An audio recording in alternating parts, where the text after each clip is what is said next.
Morning, dear children. This class is for class 5. Class 5. So take out your grammar book. Today we will deal with the grammar. Chapter 5 already finished. Take out the chapter 6th. I think 6th chapter. The singular and plural nouns. I already explained to you the same topic I have done in class 4. Now anyway, you open it singular and plural nouns. Now, a noun which stands for only one person or thing is called a singular noun. So, here is this is over. Then, examples a man, class, horse, pen, picture, etc. Then, a noun which stands for more than one person or thing is called a plural noun, such as men, glasses, horses, pens, pictures, etc. Thus, number is distinction between nouns to express one thing or more than one thing. More than one thing means now, suppose you are a singular, it is a goat, but in plural, goats.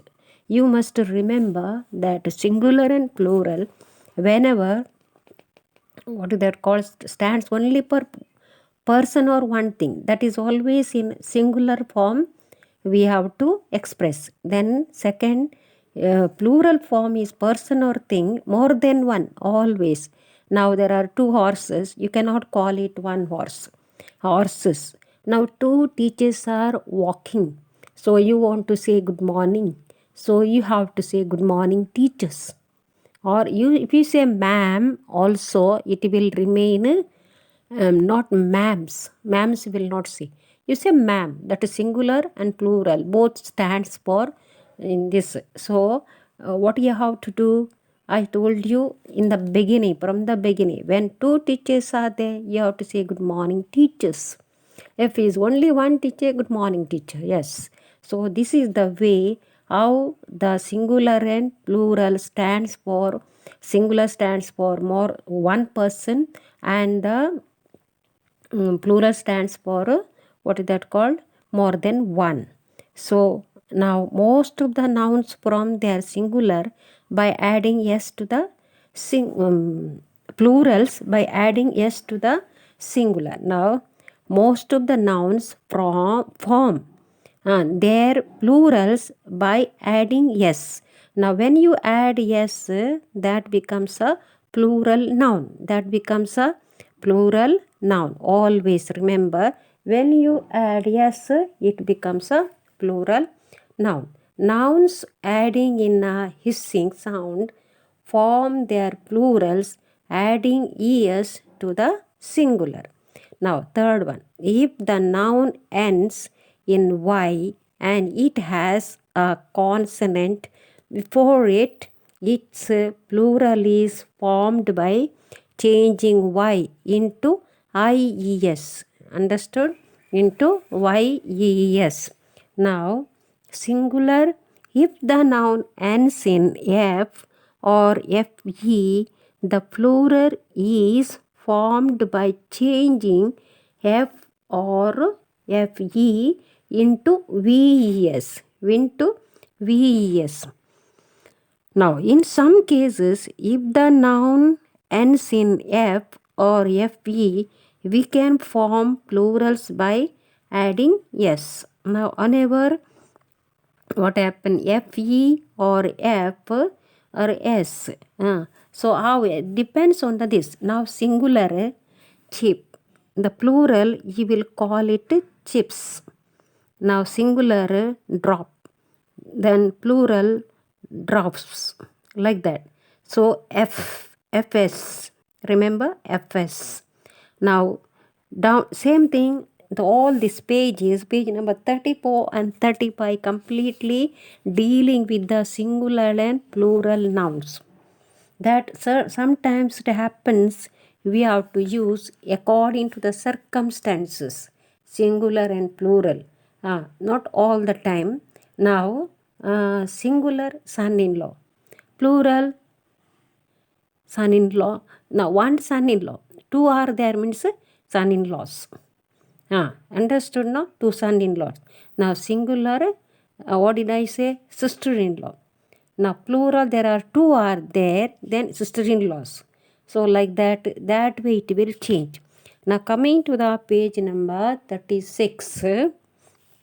Page number 36. Fill in the blanks with the plural forms of the words given in italics. Now, which are given in italics there, you have to use them in what is the plural form. You have to use them in a plural form.